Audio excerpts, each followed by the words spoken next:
Bonjour Aziza Laguessire. Bonjour Jean-Philippe Denis. Aziza Laguessire, professeure à l'EDEC. Vous êtes éditrice associée d'Accounting Forum.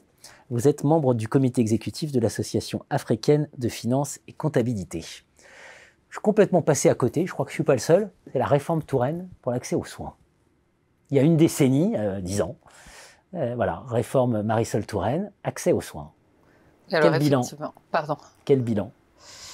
Alors effectivement, en 2014, on a eu un certain nombre de réformes appelées Touraine, mais dans ces réformes, entre autres la retraite, qui a plus marqué les esprits, mais en tout cas dans ces réformes, on compte un volet sur l'amélioration de l'accès aux soins et de leur qualité. Alors, est-ce qu'on peut revenir d'abord sur l'objectif de cette réforme et ses moyens?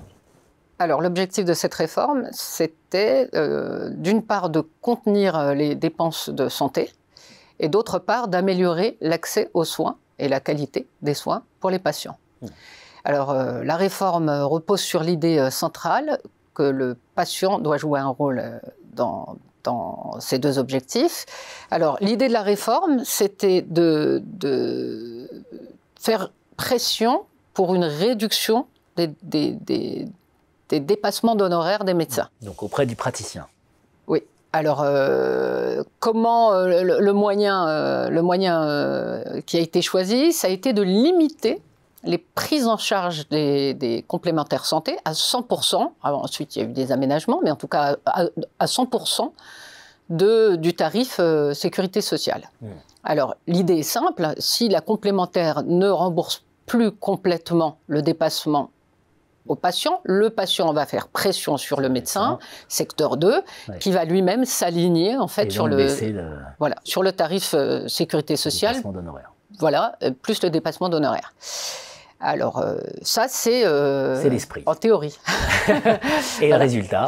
Le résultat, c'est aujourd'hui, on est à peu près à 10 ans de la réforme et les résultats qu'on a de la part de l'adresse et de la part d'un cabinet Mercer, c'est tout le contraire. Des dépenses de santé qui ont explosé, des tarifs sécurité sociale qui sont restés stables, mais des dépassements d'honoraires qui ont augmenté, une qualité, un accès aux soins détérioré. Et ce qui est le plus étonnant, c'est qu'on a des complémentaires qui n'ont pas baissé leur tarif de contrat, qui ont développé des surcomplémentaires à la demande des patients. Et on a des patients qui sont beaucoup moins bien pris en charge au niveau du surcoût qu'ils ne l'étaient avant 2014. Bien sûr. Voilà comment on retrouve un grand enseignement de la recherche en management, les effets pervers des réformes, des bonnes intentions. Finalement, l'enfer est pavé de bonnes intentions. Voilà, souvent en matière de gestion.